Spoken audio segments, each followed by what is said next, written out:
મસ્જિદો વગેરે મોટા પ્રમાણમાં એનું સ્થાપત્ય કરેલું હતું. તો એમાં આપણે સૌથી પહેલા સમજવાની છે એ છે સ્થાપત્ય ક્ષેત્રે એ સમજવાની છે શિલ્પકલા.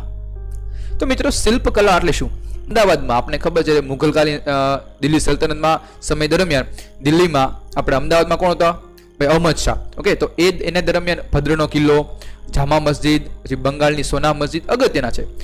આ સમયમાં આપણા જેમ કે તમે ગુજરાતમાં જાઓ, ગુજરાત તમે કોઈ પણ મંદિરે જાઓ, સોમનાથનું મંદિર છે, દ્વારકાધીશનું મંદિર છે, કોઈ પણ મંદિરે જાઓ તો એમાં સૌથી પહેલાં તમે સ્ટાર્ટ કરો, પેલા પગથિયા આવે. તમે તો જો અહીંયા પગથિયા છે કે નહીં.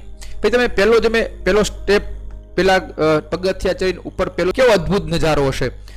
અને આ મંદિરની સૂર્યની બહાર વિવિધ મૂર્તિઓ અંકિત કરેલી છે, એ આજે પણ જોઈ શકાય છે. અને મંદિરની બહાર આજુબાજુ ઘણા બધા 108 જેટલા તમે જોવો છો, 108 જેટલા બાર અલગ અલગ કુંડો છે.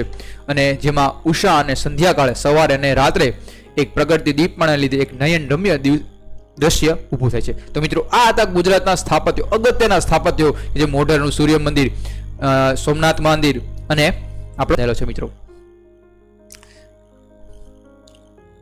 તો મિત્રો હવે આપણે સમજીએ એ છે જહાંગીર, મહાન જહાંગીર એની ચિત્રકળા વિશે. તો જહાંગીરના સમયનો સમય એવો કહેવાય છે કે ભાઈ ચિત્રકળા છે બહુ ઉત્કૃષ્ટ હતી.